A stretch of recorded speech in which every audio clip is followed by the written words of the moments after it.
So is praying before a game? Yeah, should you pray to win? Like, is that fair? Because if you believe in it, it's going to change the game. Like, damn, that's an interesting. Yeah, it's an issue, right?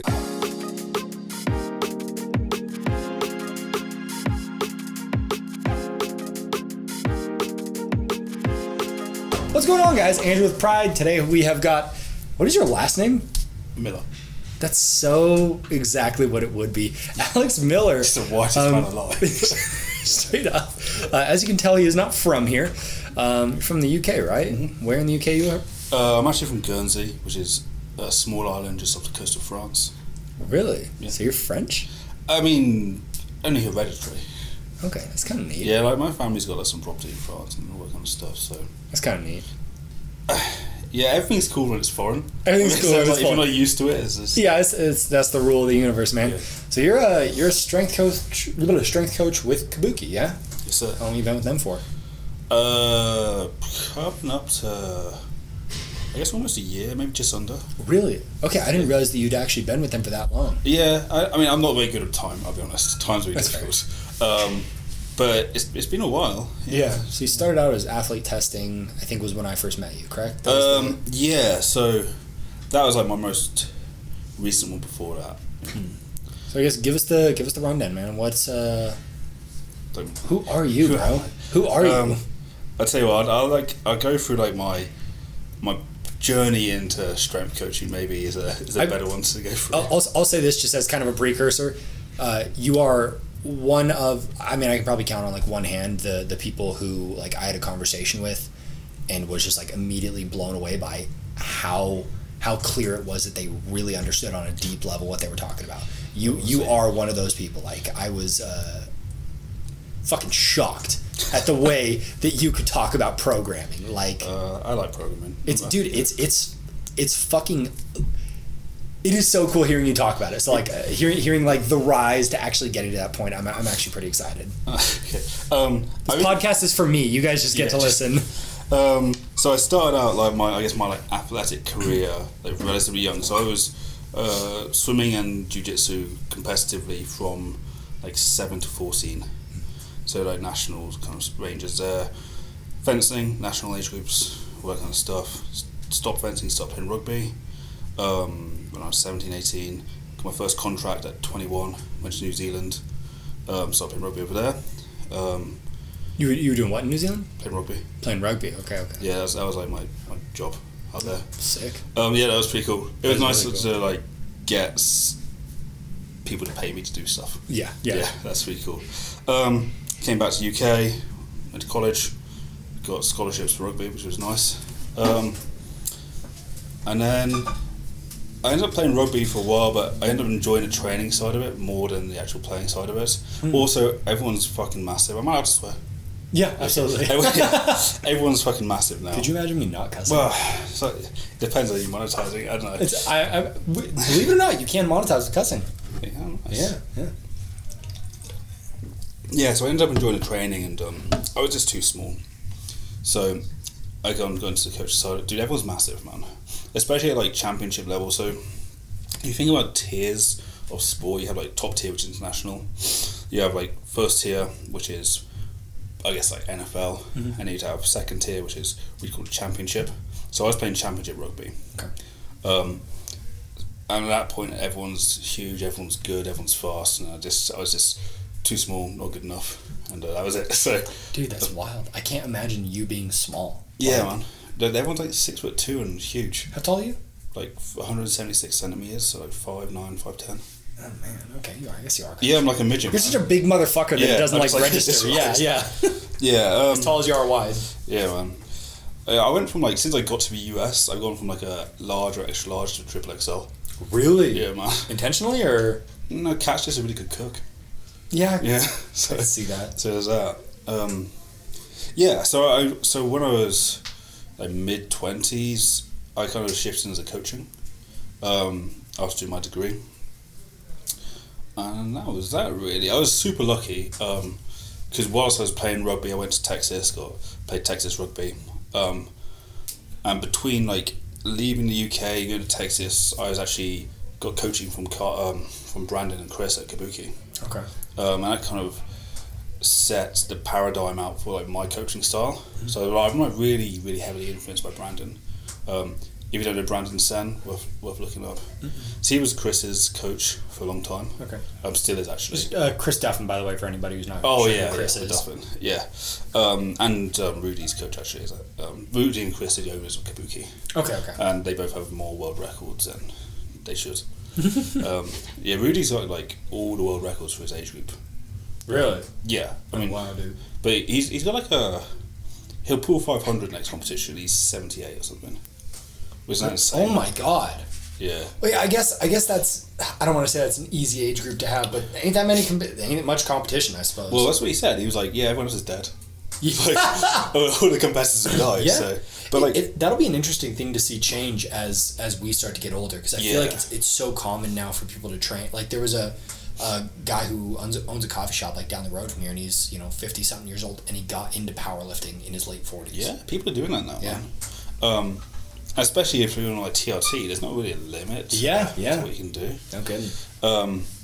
Yeah, so I was really heavily influenced by Brandon. I stopped getting coached by them.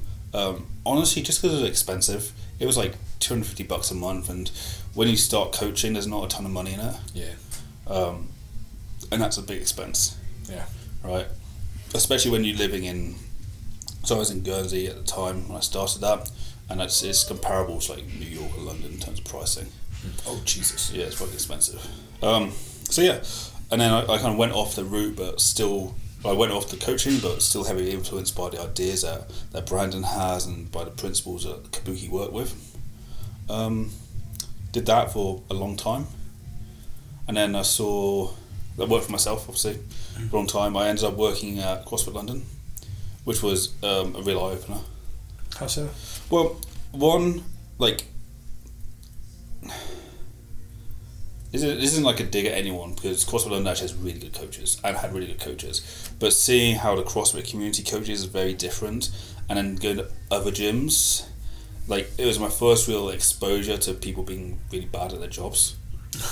And it wasn't CrossFit London; it was other gyms around. But I when I was in Guernsey coaching, I worked with like Ross Pickering at a gym called Valor, and he's an incredible coach, really really good. Actually, one of the best coaches I know. He'll be happy to hear that. Tag him on it. Yeah. He says he's really good.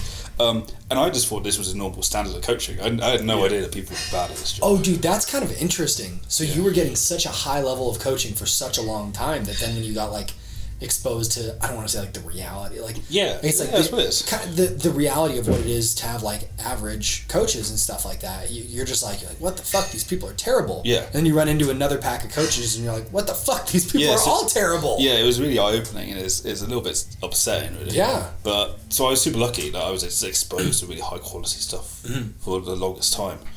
Then I got to CrossFit London, and I was brought there specifically to be a powerlifting strength coach. Rather than a CrossFit coach. The guys I couldn't see you doing CrossFit. I'm qualified to coach CrossFit. I got all the certifications, but I couldn't see you physically executing. I'll say that. No. I did the CrossFit Open 1 year. You did? Well, I did it with Kat. Okay. And we did half of one workout each, and that was it. We smashed it because it was like a deadlift workout. Right. Okay. But I did another one. I did the 16.4, which was deadlifts and handstand push-ups, which is like they're good exercises for me. Yeah. Okay. So that was fine. Yeah. But yeah, generally speaking, no, not my thing. Yeah. No, most definitely. So I did that, and the coaches I was with, Mike Lee and Steve Hennessy, they were fantastic. They were also like really high-level coaches. And that was that really. And then I saw a job come across CrossFit London. Kat was like, you should apply for it. No, saw a job come up at Kabuki. Right. Kat was like, you should apply for it. And there was like 500 people applied, 200 people in the interview process, like 5 weeks of interviews, and I got a job. It was really cool, like kind of hearing as it got like closer and closer and closer, where it was like, oh yeah, like we're in this interview now we're in this interview, now we're in this interview, and I was like, at this point, I hadn't seen you for fucking months, man. Yeah, over a year probably because of lockdowns and shit, and like I'm not gonna lie, like I was fangirling a little bit. I'm like, fuck, I hope he gets it so he can come back, just so I can fucking annoy him about like programming and shit. That's the plan. Yeah, man, you fucking got it. It's crazy. It was. I was surprised because I didn't think I'd get it. There was a lot of college coaches going for it and a lot of like pro coaches. Really? Yeah, so it was pretty competitive. Yeah, no kidding, dude. Yeah, what do you think it was that set you aside? Like, this sounds bad. I don't think this is the actual, like, a real reason, but I think nepotism's still a thing. But I think as much as people will probably try and acknowledge their biases, it's absolutely a thing. Yeah, and I worked with Brandon for a few years. I actually didn't bring it back up with him, see if he remembered until after the interviews, but I think that helps. The fact that I was coached by Kabuki for so long and I answered the principles. And honestly, I think the CrossFit stuff helped. Really? Well, because if we look at leveraging like time, okay, which is what we have to do, right? There's no way we can make a real living or actually make money, at least on a company level, coaching one-on-one, right? So being able to coach and program for a group, or being able to introduce individualization within a group training structure, is like huge in terms of leveraging your time. And have you seen like Kabuki's going down this group training route? So we've got 4 trainer hero programs now. Okay. And they're big. Like, we got almost 500 people doing trainer aerobic stuff. Which is a lot, right? Out for 6 coaches. Yeah, that's. Well, not even 6, 5 now. Oh, okay. That's quite a bit, man. Yeah, it's a lot of work. So you got a hell of a fucking workload then, I assume. Yeah, like the coaches at Kabuki, we do some work. Yeah. Yeah. But also, like, everyone's experienced the point where, like, we know what we're doing. It doesn't take 3 hours to write a program. Yeah, I have a friend who literally programmed. This is, I'm not gonna say who it is, because he told me this. He's like, don't fucking tell anybody. But I have a friend who every single program he has, it takes 6 minutes to program their workout. Fuck. Yeah, I mean, his systemization is really good. His systemization is really good, and yeah, I mean, he very much has like a. Okay, these people are essentially in, A column, B column, C column, or D column based on these things, and then they're in sub column, E, F, G, or whatever. Yeah. So it's like he basically has a pool of things that he can pick from, which, hey guys, this is what a lot of the online coaches that you're getting are doing. Yeah. It's really systematized, drag and drop, copy and paste. Yeah. Which isn't entirely bad, as long as, like you said, you can tweak it and modify it to really fit the individual. Where you've got these huge group classes, people know that they're getting group classes, but when someone thinks they're getting individualized training, they're getting this. Yeah, that's the issue there. So I do what he does for individuals, for groups. Yeah. So if I coach a group class, and that's what I did with my powerlifters in London, they all had individual training, because we look at, say we have a squat program, okay, and then we have 4 different cohorts. I call them cohorts, you call them groups, like whatever. We'd have like clean movement, most common fault, second most common fault, third most common fault. Okay, so we go like a great squat, and the only limited weight. Okay, so when we say chest pull passing, that's the most common fault in a squat. So we have the hip rise first, whatever. So we group A, and all the exercises there to fix that fault. Okay, second most common fault is squat, knee valgus, I guess. Yeah. Well, it doesn't matter, whatever it is. Yeah, so we'll just fix that. Knee valgus, just so for anybody who doesn't know what that is, that's essentially like knees collapsing inward. Yeah, and we can address that for whatever reason. I would generally start the feet. If you might start the hips, it doesn't matter. It depends on the person for me. Yeah, just look at it right. Yeah, exactly. And then 4th group, presentation of pain. Yeah. Okay, so you already have 4 different versions, right? Within that, if you say, okay, now let's level it. We go, okay, we've got a system. This person can do a barbell squat. Great. Can we do a overhead squat? I don't know, whatever. And then we would test them. Come in, test it. Can you do bodyweight squat? No, whatever. Work up a systemized list, and then you now have an exercise or a paradigm that will fix the common fault, and you have a leveled movement. Right. So you already have like 144 different options there. Right. So even though you're picking from lists, you still drop people into it creates such a drastically different program. Yeah, you're still individual. Yeah. So there's nothing wrong with it. I just wouldn't charge $250 a month. Yeah, for that. He's charging a lot more than that. The person that I know, they charge an outrageous amount, but that's also one of the and this isn't even like shade on him. Like if he was sitting in front of me, I'd say this to him. You know, like, hey man, it's fucking great. But he gets people really, really good results with what he's doing. So I'm also kind of just like, hey man, like who gives a fuck? You know, like it's that cliche of you know, the person who's like. You know, there's something wrong with, you know, with this machine. Person comes over, smacks a hammer on it one time, and he's like, okay, it's $10,000. And he goes, what the fuck? You need to send me an itemized bill. And he goes, okay. And gives him an itemized bill, and it says $1 for showing up, $9,999 for knowing where to smack the hammer. Yeah.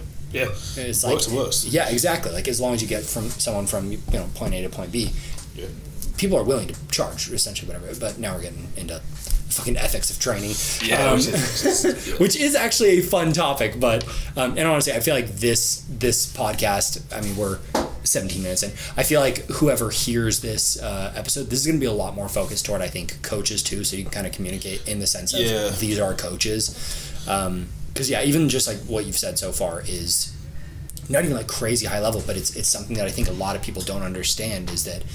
And this is on me as well. Like when I very first started training, I wasn't thinking, oh, I have to have like clear things that I'm focusing on, clear things with each individual that I want to work toward, aside from the obvious, you know, I want to be bigger, stronger, faster, leaner, whatever it may be. It's like you still need to have kind of sub goals, or, you know, as the phrase you actually taught me, KPIs, key performance indicators, which like you need to have something else to kind of shoot for beneath each one of these goals. So in this case, you know, it's like, okay, well, what's the quality of your squat? Where's the limiting piece here? Can we fix that piece? Yeah, so I'm working on the USPAR, Powerlifting Federation. Yeah, so we're working on their level 2 coaching certification at the moment. And one of my main jobs there is like needs analysis. Like what do powerlifters actually need to do to get that? And it's super simple because it's a bigger squat, press, deadlift. Yeah. But once you dig down to these key performance indicators, or we can separate key performance indicators out into key performance like drivers or key performance limiters. So you have like the main KPI, and it might be for you, like actually be able to get in a position to deadlift properly. Yep. Right, because you've got this really. That's a genuine roast, by the way. He fucking grilled me on my deadlift with like the best fucking grilling too, because it wasn't even like, you fucking idiot. It was like, hey, you get a lot more out of this if you just XYZ, and I'm like, he's fucking right. Yeah, right. Yeah. So for you, like your key performance indicator is like how much can you deadlift, okay? But the key performance driver is different, and the key performance limiter is different. Yep. So we now have like 3 different like I don't know, levels of interest, I guess, that we can look at, and it's super important for any goal, right? Yeah. I think that's what you're getting at, right? We're talking about KPIs. Yeah. Sweet. Exactly. Yes. Yeah. So it's like the little bits and pieces that kind of make up like how to get someone from point A to point B, and like you said, you know, key performance limiters. Yeah. So it's like looking at someone and being like, okay, like the issue is, you know, the ankles, the knees, the hips, the brace, the whatever it may be, being able to pick all that kind of shit apart. So like I was talking with a very, very new coach. Like she's been a coach for like less than 3 months, and her and I were just kind of talking. She's asking me about programming, and you know, even just kind of getting into the, I guess, being able to find, like, you know, just like we just said, you know, being able to have a goal underneath like the big one to kind of shoot for, you know, looking at these like micro goals underneath it. So when you're what's cool is you're training athletes, so when someone comes to you, it's very rarely, I would think, is someone like, hey, I would like to change my physique in XYZ fashion. I mean, everyone wants to look good naked. Everybody wants to look good naked. Like Kat's out there, and she's like literally one of the best lifters in the world. Yeah. She still wants to look good naked. Like even though she's a robot, and like she'll come into the gym and do exactly what I say, and even if she cries between sets because she doesn't want to do it, like she still does it. Yeah. But she still wants to look good naked.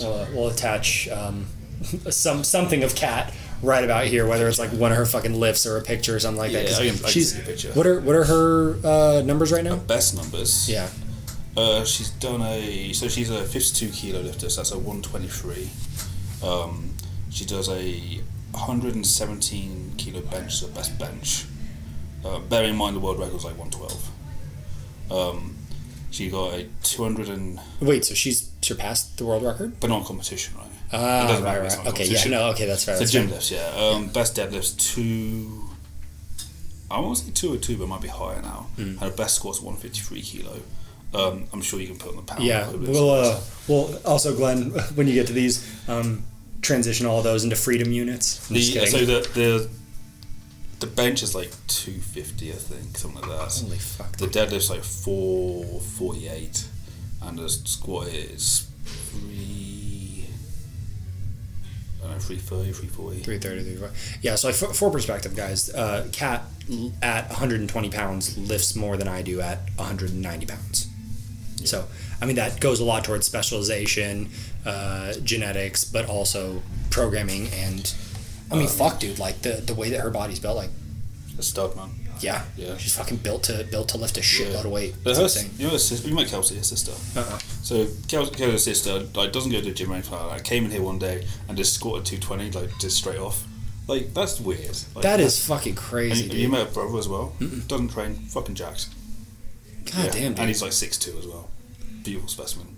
Yeah. Dude, what the hell, man? This genetics. That's crazy. Yeah, man. Like there really is something to say. Like I was just talking about on this last episode with Austin, but like one of my buddies, I mean, came in and he's, you know, like 5'9" or something like that. He's kind of a bit shorter, and I mean he was fucking repping 405 at like 170 pounds after like a year of training. Well, what lift is it? Squatting. Okay. Yeah, but it was like I was like, dude, like you've been training for a fucking year. How are you squatting 4 plates? Some people are just strong, man. Some people just and dude, his mechanics look beautiful too. Like perfectly nice upright squat. You know, like just I was like, this is ridiculous. Like you're just killing this shit, and you look good doing it. Yeah, what a dick. I know, what a dick. I've been trying this for years. No kidding, man. Like my squat finally feels okay, and I don't even know if it really counts because I'm using the SSB right now because my wrist. Dude, I haven't straight bar squatted in over 2 years. Really? Yeah. It's you know, I've been seeing you do a lot of that. What's the squat where you're holding onto the rack? Hatfield squats. Hatfield. Hatfield? Yeah, so after Fred Hatfield, Dr. Fred Hatfield. Oh, he's a powerlifter. Freaky strong. Yeah, freaky strong. Ooh, I do want to ask I hope this isn't a shade thing. What's your opinion on Lane Norton? Lane's actually how I got into powerlifting, like years ago. As a powerlifter or as a person, as a researcher? Like, dude, I mean, hit any and all angles. So, I don't know Lane personally. My exposure to him has been purely internet-based. Which I think is partially real, partially a character. Yeah, I think he definitely plays up to something, and good for him, made a living off it. Oh, yeah. And I've heard good and bad things about him. In terms of his powerlifting, I mean, do set world records. It's hard to argue with that. Yeah. I mean, he doesn't have the prettiest squat. He's got very like bent over squat, and he has some back issues. I don't have anything bad to say. I don't know him well enough. That's fair.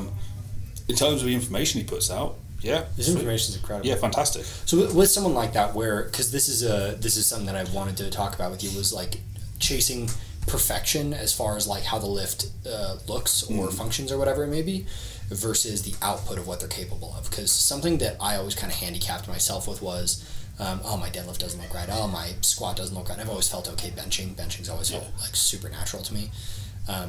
But squatting always felt weird. Deadlifting. You got long legs as well, the way. Yeah, I'm a long motherfucker. Deadlifting always felt okay, but squatting felt rough for me. So I was always at this point of, you know, chasing perfect lifts, improving my mechanics, doing this, doing that, changing my brace, doing blah, blah, blah, blah. Like, always trying to make it a little better. So because of that, I was consistently stuck lifting well beyond what I'm capable of at my peak. Like, I think pulling 500 is possible for me if I really started to work toward it intentionally. But I'm so caught up in like how I brace. So when you're looking at clients like that, how do you and even Lane Norton in this case, where he's got that really, really like big chest fall in his squat, how do you kind of pick what what you're going to do with the client? I mean, that's just one more thing about Lane. Like, even though he has a squat which traditionally is really ugly, like he still has a world record in the squat. Yes, so absolutely. That's not knocking. Yeah, that's a big piece to this, guys. Is no matter what we have to say about Lane, and again, like Lane Norton fucking introduced me to powerlifting. Yeah, I have done his powerlifting programs and I fucking love them. That's the like, fat program, the PHAT one. So funny enough, I didn't do fat. I did PH3. I don't think this was. It was very briefly on bodybuilding.com, and to this day, it is like one of the most fun. It's one of the most fun powerlifting programs I've ever done because it has like a bodybuilding component to it as well. Yeah. So I was like, dude, I'm fucking stronger. I look better. That was the first time I ever pulled 4 plates. Like I loved it. I thought it was really, really fun and really well structured, and I didn't ever hit a point where I was like, fuck, man, like I'm starting to stack up some injuries and stuff. Like it was like the program finished and I was like, oh fuck, thank God. Like that last week it was finally creeping up. Yeah, I just don't want to like to say anything bad about him because I didn't know him. No, just to get it out. We're clearly fans of him in terms of absolutely. We don't know who he is. And Lane ain't gonna fucking hear us. And Lane, if you do, I seriously, I love everything you do. Apart from the squat. So anyway, so I would first look at the goals. So, because unless you're wanting to be a world level powerlifter, is it worth sacrificing like longevity for squatting a certain way? Okay, because at the end of the day, if you're a powerlifter, your goal is to move the most weight on a squat, bench, and deadlift, and if that means having a chest pull pattern and using your back to squat, well, that's what it is, right? If that's the most weight you can use, and you want to break a world record, then you do it that way. That's how you do it. Okay. For general population, I would even argue, do they have to squat? Clearly, I'm a fan of squatting. Yeah. But I don't think everyone has to do it. Really? Yeah. Fuck it. I'd push back on that. Why? I think everybody should be able to squat. No, there's two differences there. One is be able to squat, and one is have to squat. Oh, okay, yes, no, then I agree. Yeah, everybody should be capable of squatting, but not necessarily training a squat. Yeah. Okay, I agree with that. Never mind. Yeah, especially a back squat. Yeah. So I personally like pointing people more to like a front squat or a zercher squat just for a functionality standpoint. Yeah, I'd agree with that. I think a back squat with a barbell is actually really shit movement for a lot of people. It's really nonsensical. You are never in your entire life going to have weight sitting on your back and squatting it like in your real life. So it's like unless you are training a back. Yeah, but that's like, isn't the weight more focused in the hip? No, if I was to get you on my back, I'd have to squat down, you get on my shoulder, and I'd have to stand up. Nah, man, I'm gonna jump on and I'll wrap my hips and I'll no-hand it. Sweet. Ride you like a fucking dinosaur. That's not the first time I've heard that. That sounds like that. Yeah. So yeah, I just don't think people are built to back squat a lot of the time. Like for me, like my shoulders from rugby, like getting in that position to squat is fucking hard. But a safety bar squat, probably better. I'm not sure about like functionality versus load. I mean, there's probably a lot of function to be found in loading.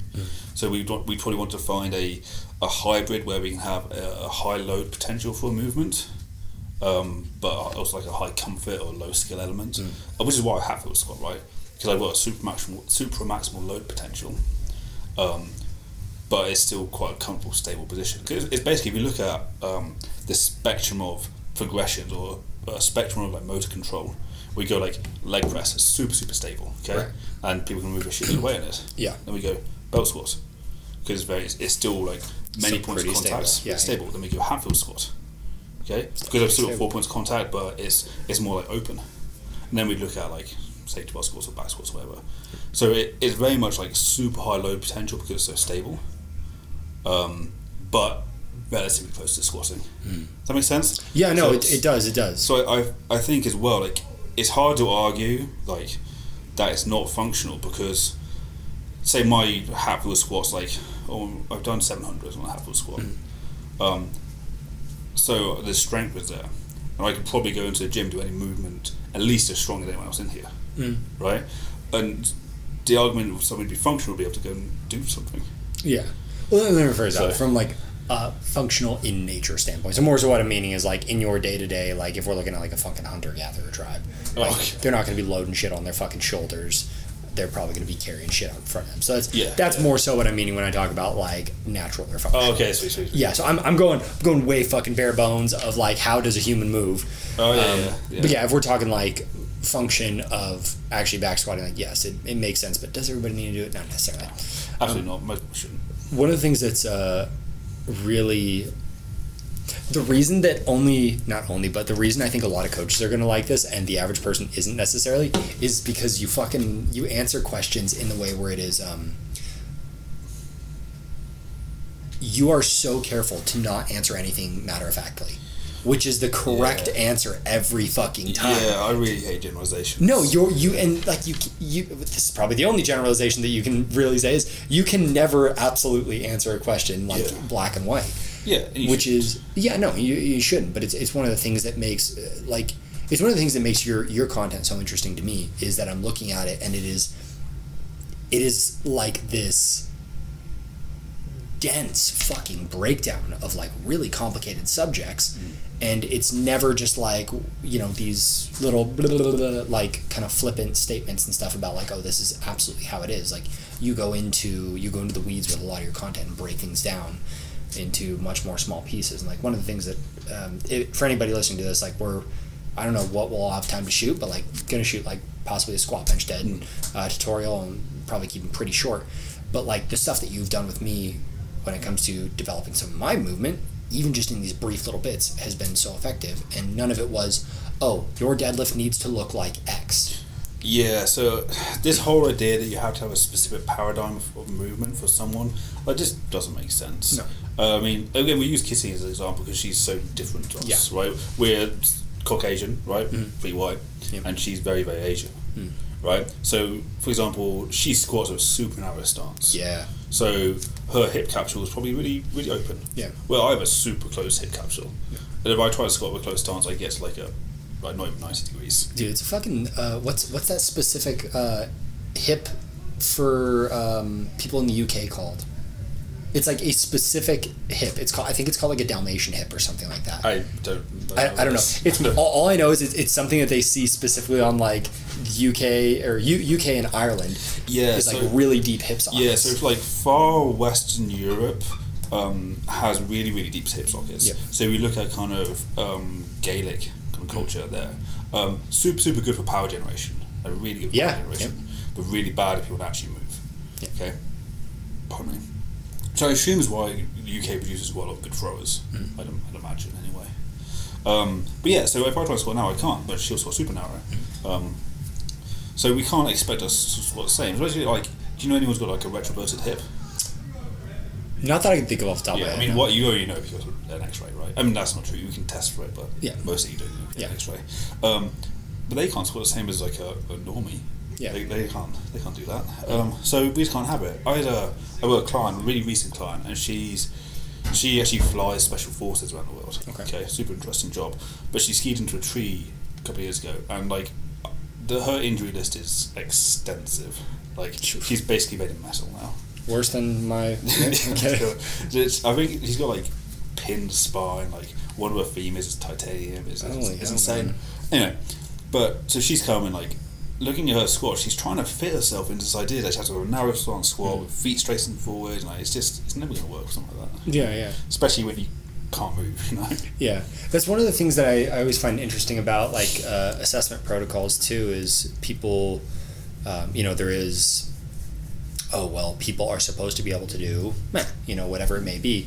So then it's like that kind of becomes a thing. Is doing whatever you can to like get the client to fit that mold of like, and this is what a lot of online coaches end up doing and stuff like that, is they're looking at these kind of things like, oh well, it should be this. So like I had one of my friends who was a coach who was sending me a lot of videos of a client, and like he's fucking brilliant, just to clarify, like he's fucking incredible at like breaking down people's squat, but he was trying to get someone to a squat that just wasn't realistic for them. Like they literally could not do it. And I like at some point in time through he and I's text back and forth, I literally was like, do you think it's possible they just can't do that?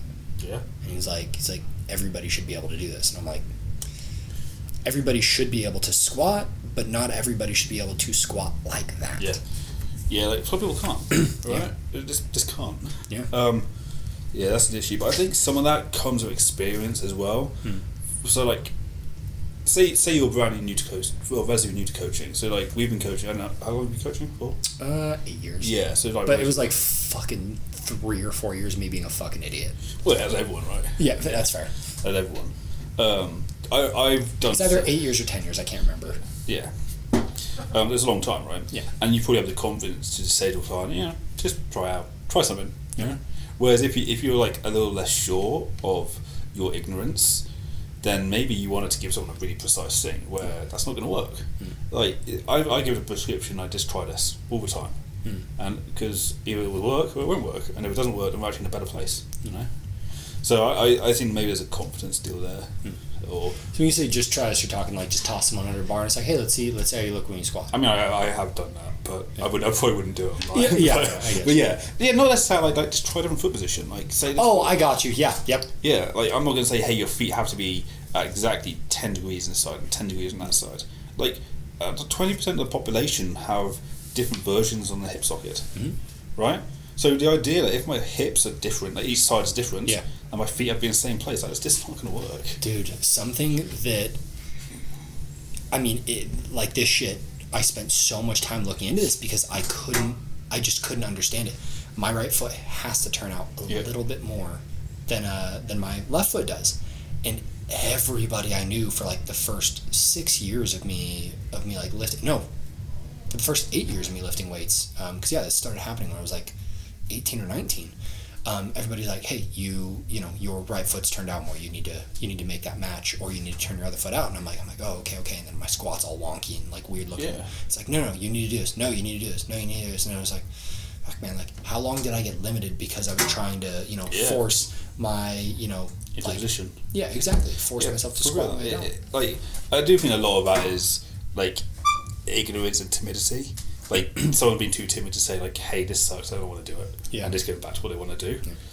And some of it's just coaches not being educated enough. Yeah, and again, like a lot of that is one thing that I will say is it's so easy to become a trainer now. I mean, you can get certified in fucking 3 months. Like I think I filled out or finished my first certification in less than 3 months because I was so excited. I was like, oh my god, I can't wait to fucking help people. And I finished that certification. I was like, I literally don't know anything. I didn't learn anything from this. So I did my personal training certification. It was a 6-week course, okay, but I already done my degree before that, and like I spent most of the course correcting the fucking instructors. That's pretty funny. Like that's so wrong, but like if you want to get insurance. Yeah. Well, that's the reason. I mean, I assume that's the reason people do the certifications. Yeah. To get insurance. I do actually think the best way is to do the CrossFit certification. Really? Yeah, because it's easiest to get insurance. Once you've done it, the CrossFit insurance is super cheap. Okay, how do you do that? Lot of gyms, a lot of CrossFit. Well, CrossFit gyms are so popular now, right? So you've got to have the CrossFit certification to do a CrossFit class. Right. That's one of the stipulations that CrossFit puts on their affiliates. So I just don't see a downside to it. That's fair. Yeah, it's gonna be about the same amount of money. Yeah, no, I mean PT insurance is pretty fucking cheap, honestly. Yeah, that's true. Yeah, like maybe spending a couple $100 a month, or a year. Yeah, it's crazy cheap. Yeah, right. But you're also like very unlikely to. I just had a friend talking to me about this. You're very unlikely to ever actually need to file a claim. Yeah, but if you do, if you do, you sure want it. That's for sure. Yeah, I would definitely encourage coaches to have insurance. Oh yeah, no, like get insurance if you're a trainer for sure. Yeah. But yeah, it's like. You're very unlikely to need to. I've been coaching like 12 years. I've never even approached having to use it. Yeah, no, absolutely. I think if I had a client who was predisposed to do that without good reason, I probably would have fired them before that happened anyway. Yeah. The only time that I thought I was ever going to actually have to use insurance, I was just creating some traction on a client's leg, and her hip popped, and she lets out, like screams, and I was like, oh shit. Not even doing anything crazy, just creating some light traction. And her hip popped, and it was the first time that her hip had ever popped in her entire life. Oh, so just scared. And she was like that, like felt so good. But I mean, I literally was like, oh shit, I've broken them. Yeah, I was like, well, and she was older too. Oh really? Yeah, so she was like, she had retired, so she was in her mid-60s. So I'm terrified. Like I just broke this hip. Yeah. And she was like, oh no, like that felt great. I'm like, holy fuck, don't fucking ever scream like that again. For real. I mean, yeah, I don't know about to get close to that, but yeah. I mean, people have definitely got injured, but not because of negligence. If that makes sense. Sometimes people just get injured. Yeah, absolutely. Yeah, sometimes shit happens. Yeah. So yeah, I don't think I'd worry about that. Where were we before insurance? Wait, say it again. Where were we before insurance? Oh god, I'm not entirely sure. We were talking about squatting. I think we were just talking about like the weirdness of how much I felt like I didn't learn. That first certification. Yeah, nothing. And a lot. I mean. One thing that's really funny, I think when people, this is like not really like conducive to like the overall conversation. It's just one of the funny things that I always notice in people is like new trainers always speak in a lot of anatomical terms. Yeah, that it's like the whole Dunning-Kruger thing, isn't it? Yeah, it really is. It really is. Yeah. And I'm actually guilty of that as well. Like sometimes my communication isn't as good as it could be. Yeah. Well, and we're all guilty of it, man. Yeah. Like it's always really funny with like super new trainers. You're like, okay, so while you're squatting, you're going to feel your quadriceps and hamstrings as well as your gluteal muscles, and it's like you're feeling your fucking legs when you're squatting, bro. Yeah, no, and to do with programming as well. Like, programming is super complex. Yeah. Well, like programming isn't complex. Yeah, that was that should be like the biggest fucking takeaway from this for anybody. Is programming doesn't need to be super complex. Like, I remember getting to the point where I'm like considering like the muscle type that people are working out, and like, okay, well, so the rest needs to be like this, the program needs to be like this, and it should be these exercises because we fatigued these ones already, these next, and like just so wrapped up in it. And now it's basically just like, okay, what's the intention of this workout? What is the exercise order? Do I need to control for rest times really specifically on this, because it's a specific outcome? And do I need to give any specific cues on this kind of stuff? Other than that, it's like... Yeah, I was in the room the other day, and with the people I was coaching, there was like double figures of world records. But these are like high-level athletes. And my programming and my coaching for them is, did this week make them better than last week? If it did, let's just do it again. Yeah, like, honestly. Fucking makes it better. Yeah. Like, so, and that sounds like a real cop-out. It sounds like I'm like doing less effort than I would do before. Like, I still know how to create really intricate plans. Yeah. I just don't need to. Well, yeah, it literally comes down to, like, because there's like there's a lot of diminishing returns with like, how many times can you like do a workout and like still get value out of it. I'm sure that there's got to be the inverse of it too. Like, how much can you really progress if you're just constantly switching shit up and constantly changing variables? Well, I don't know if you noticed the way Kitty trains, or she does the same shit every single time. Yeah. Like every session. Yeah. She's done it before. She did 37 sessions in a row without change. Holy hell, man. Isn't that shit? That's mental, right? That's like robot. But then she benched 5 kilo over the world record. So like, and when's her next competition? Honestly, I don't think she's going to compete for another year and a half, 2 years. Really? So yeah, is she just trying to absolutely demolish the record or something? No, she's just doesn't want to. Really? Yeah. Just a bit burnt out on powerlifting. Yeah, I got it. Like, she's been powerlifting like pretty well for 3 or 4 years now, and it's like, especially the way that I coach and train, like, it's pretty boring. Yeah. So she just doesn't want to. Do you think she'll ever actually go for it, just like hit the record and be done with it? Sure. Yeah, I was gonna say she needs to. Like, it's too fucking cool not to. Yeah, I think she will. I don't think it's gonna be an issue for her either. Yeah. I mean, she'll probably hit a bench world record. I don't think she'll hit a squat world record. I think she'll probably get a deadlift world record, at least in a drug-free class. And she'll probably get total as well, I think. Yeah, I would agree with that. Yeah, I mean, I've always thought she'll break world records. So. Yeah, no, I mean, as soon as I realized that she could bench more than me, I was like, yeah, she's gonna fucking hit a record at some point. Like, yeah, for sure. Is what it is. It's literally not a matter of like if, it's just a matter. Yeah, it's just like keeping it ticking over. Yeah. She's getting stronger all the time. Like so she's doing 8s at the moment. So she's out there doing 8s at the moment right now, and she's doing like somewhere around 220 per 8 at the moment. And like, there's no one in her weight class doing that. No, yeah, absolutely not. There's like probably not that many people in her weight class hitting 220. Yeah, it's not. If you look at the top 10 after like 7 or something like that, they're all like 80, 90 kilos. Yeah. Rather than 100 for reps. So yeah, she'll hit it. It's just when her headspace allows her to put in that training again. One of the things that I liked that I actually found out that you were doing with her, which I don't have to break this out very often with clients, but like I saw you do it, and like keeping it real, it like gave me some confidence that I was like, okay, so this is a good idea. Was when you have clients who are kind of getting burnt out, so then you just give them a day. It's like, hey, go to the gym and do something that's going to be fun for you. Yeah. Yeah, I do it all the time. I have a guy, Eric, he squatted let's do pounds. He squatted 702, 600 something. It was fucking heavy. And he said to me today, like, do I have to train tomorrow because I've got a weekend shift and I can't, like, it's going to be like, nah, man. Fucking, you just squatted almost 700 pounds. Just chill out. Have a day off. Yeah. Like, he's got his KPI day on Sunday. That you can take a day off, it's fine. Yeah, all the time. Or like, if you just want to have fun in the gym, that's okay. Like, yeah. Let's say, okay, so you've lifted for 10 years. Yeah. And you've lifted 3 times a week for 10 years. Roughly. Give or take, right? Yeah. Okay. I'd say that very confidently, like 3 minimum. Yeah. With exceptions of like injuries and sickness. Yeah. Well, so you're doing like 1,500 sessions. Oh fuck, that's weird. Right? That's fucking. So let's say you miss one. Yeah. Like as a percentile, like that's just negative. Yeah. Damn, that's a really, really good point. Like who gives it? Like who cares? Yeah. For anybody listening who hears that and is like, yeah, you're right, I can skip. Keep in mind, most people listening to this aren't the people who like. They're the one who can like miss it because they're usually people are like missing fuckloads of days and shit like that. Yeah, it adds up, right? If you start missing weeks. Then Exactly. But see, like if you look at Duffin, like Duffin was a serious powerlifter. He's got multiple world records and multiple weight classes.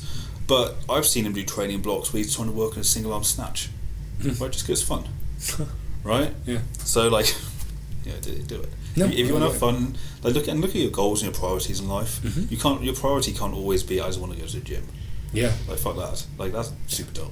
I remember one of the fun things that I started, and fucking Kitty did it like her first or second try. I wanted to be able to stand up on a Swiss ball and do a shoulder press, and she got it in like 2 or 3 days. So this is gonna make she's a genius. So you know how you got this idea of different types of genius. Mm-hmm. You heard like 7 different types of genius, like physical, like mental, emotional, like musical. Okay, well this is just an idea.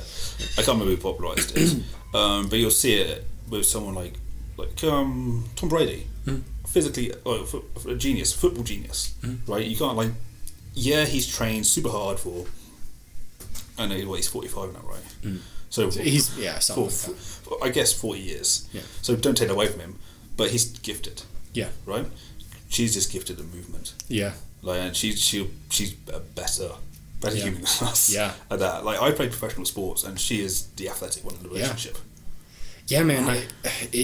That's actually that kind of has me. One of my buddies, Brian. I remember watching him. What kind of music do you listen to? It varies. Do you know Between the Buried and Me? Mm-hmm. Do you know the song Selkies? Mm-hmm. So my buddy was covering that song when he was like 13. Yeah. And I remember watching it on YouTube, and I was like, kind of into guitar. I'd been playing for like a few years or something like that. And I watched him play it, and I literally was like, I don't even want to play music anymore. Like, how the fuck is this kid playing that? Yeah. Well, some people are musical genius. Like Mozart was a Viennese court composer at like 7. Yeah. Right, it's nuts. So I was actually going to go to college to do music performance. No way. Yeah. Wow. And like, there's people I was doing music with, and they were just better. They were the same kind of genius, just better than me at stuff. Yeah, absolutely. So some people are just amazing. Yeah, I get you. Very frustrating. Most just to have a few real quick takeaways for people to look into, and obviously this is not 100%, just a few things to possibly look into for anybody who's listening. Squat, bench, deadlift, most common fault to look at.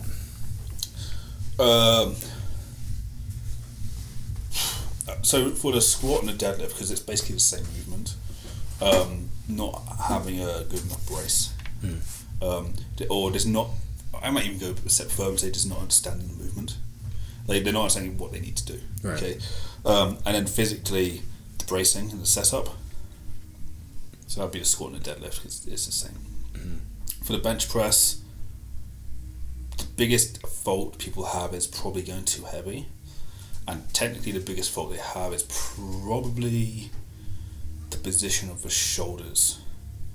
Be it, do they have the ability to control the shoulder? Can they track the shoulder and get this full range of motion, or do we go from here and go like this? Super common. People just don't have the ability to get the shoulders like that. Yeah. What do you encourage people to correct that? Would I encourage people to correct What do you encourage for people to correct that? Like they just don't have that control. They keep on like shrugging the shoulder. Mostly I just tell them to correct it. Oh, okay. So just literally like, hey, here's what's going on. Here's how you're going to change this. So when at least when I'm coaching, I want to make the smallest intervention possible. Yeah. Okay, and the smallest intervention, or at least the least change. No, not least change. What I was going to say. The least kind of disruptive intervention is a mental one. Yeah. Right? So if I can say to someone, hey, your shoulders are shrugging, stop it, and they fix it and get it moving around, it's a win. Yeah, I get that. And then outside of that, if it's not working, they just don't have the ability to do that. They can't get a position. I just shorten the range of motion and get them to go and fix it another way. Yeah, okay, that's kind of cool. Because like if they literally can't do it, then I'm not going to make them do it. Yeah. For me, it's not worth the actual stress on the joint capsule of coming to here in the bench press, where I can just hit them to come to like here in the bench press, like a matter of inches, and then go away and just fix the shoulders. That's interesting. And obviously, this is for non-competitors that you would do that. No, I do with competitors as well. Really? So wait, so you're limiting their range of motion? Yeah, until they can do it. Cause oh, okay, I got you. Okay. I assume they would get fixed. Okay, got it. But also, like, there's another way of looking at this.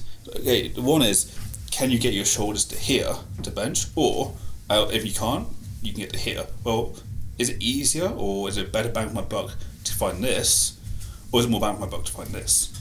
Right. Yep. Right. So I can be like, well, two directions, right? Really, we want to have the shortest range of motion possible. So actually, having a reduced range of motion here is beneficial as long as I can get my chest higher. I had a former partner who was watching Kitty bench, and she's like, "Well, of course she can bench that much. Like, you know, she's moving at like 2 inches." And I'm like, "Yep, yes." Yep. And that's the sport. Yeah, that's like someone being like, "Oh, well, of course they're a good runner. They're taking long strides." It's like you're using you're using the things that are fully within the rules of, you know, you can create a bigger arch. And man, like I fucking can't wait for somebody to like comment. Glenn, we're gonna put a video of Kitty benching up on the screen, and someone's gonna fucking dog on it. But like the reality is, okay, these are the rules that you're fitting under, and you are allowed to create an arch. One, like, it does a lot to like help your brace and help your shoulder position too, which is cool. But it also shortens that range of motion, which is part of it. Like, powerlifting is using the most muscles to do the least amount of distance allowed by the rules. Yeah, that's it. Move the weight from point A to point B, and then put it back down. Like, it'd be like throwing darts, and if someone could reach the board with a dartboard with a line and just put it in, fucking moving it within rules. Yeah, no one's gonna be like, that guy's arm is really long, so he shouldn't be allowed to play darts. Yeah, it's fucking stupid. Yeah, it's nonsense. Yeah, people need to understand that like it's a competition at the rules and the goals. Exactly. Yeah, as long as you fit within the rules, it is okay, dude. And like, not just that, like once you're doing a sport competitively, it's your job to win. So like, let's say we're playing football. It's not Tom Brady again. The whole like deflating the ball like scandal thing. Dude, I don't watch sports. I know just enough to follow. So basically, they might have cheated, but that's their job. Like, if you can get away with cheating, like that's your job. That's a fucking. My buddy lived in Japan for a little while, and he's like, dude, cheating is part of the culture. Yeah. Like, they're literally like, look, like, if you cheated and you got away with it, like, good job. Yeah. You still did, and I'm like, that's fucking crazy. So I disagree with you on that. I feel like if you're cheating, you're a motherfucker.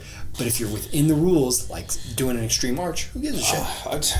I think, I mean, this might be a rugby thing, because like in rugby, it's almost encouraged to break the rules in certain situations, as long as you get away with it, because that's your job. Like, you're getting paid. Like, your boss is paying you to win the game. That's fair. Right? And like, if your livelihood depends on you benching more weight, you better fucking bench more weight. Right? Okay, I suppose this is a matter of like, is it ethically good that you do it? But is it a matter of like, you know, if it's a matter of like paying bills, then hey, man, you gotta fucking. Well, here's a question for you. Okay. Is it okay to pray to win? Well, see, I don't think it has any outcome. So it doesn't have any outcome. Okay.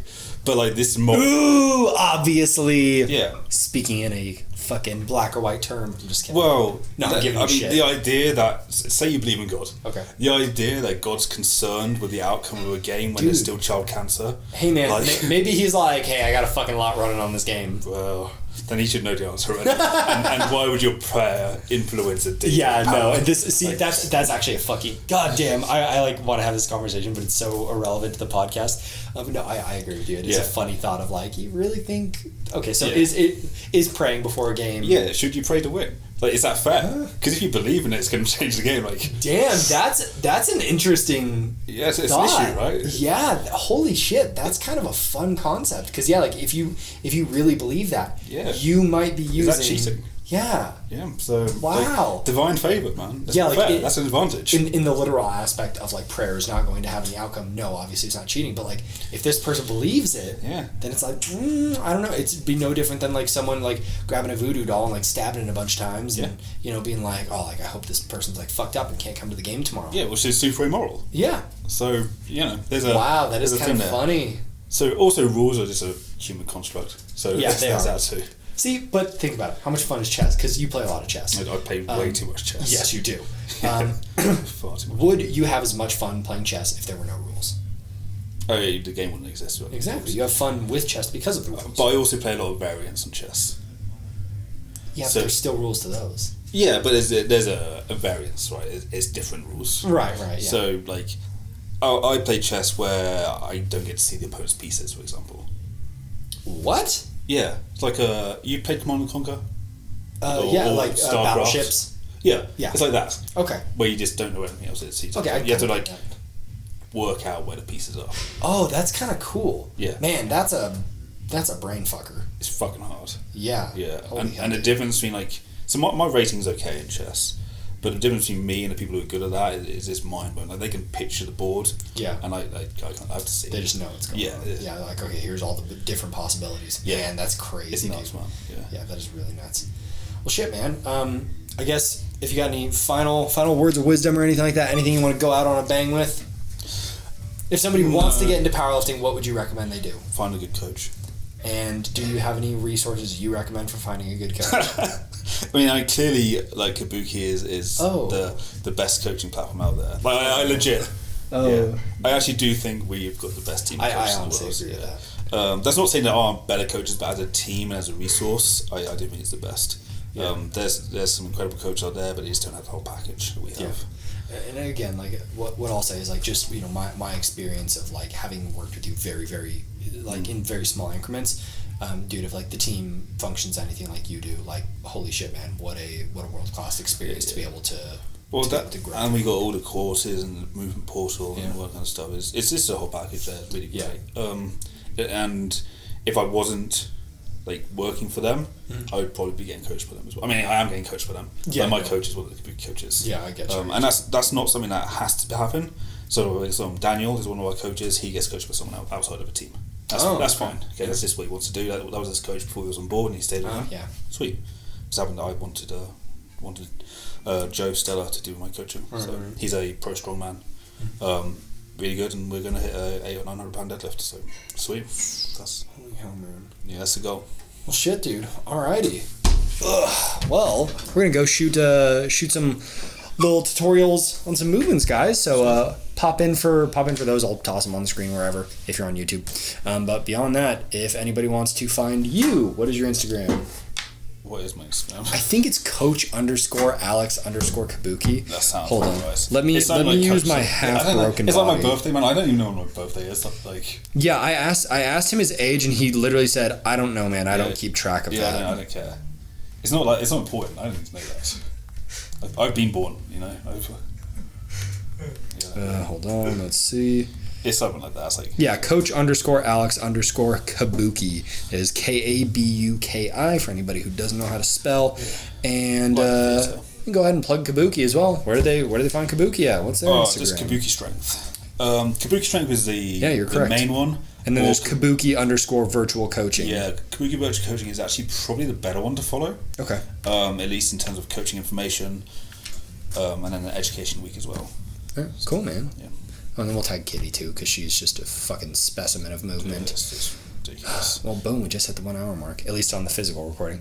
Alrighty, man. Well, hey. Sweet, let's go in, Alex, I appreciate it, bro. Let's go get some shit done. Sweet. I appreciate you doing the funny arm shake for me. So, till next time, guys. This is Alex. I'm Andrew with Pride. We'll see y'all later.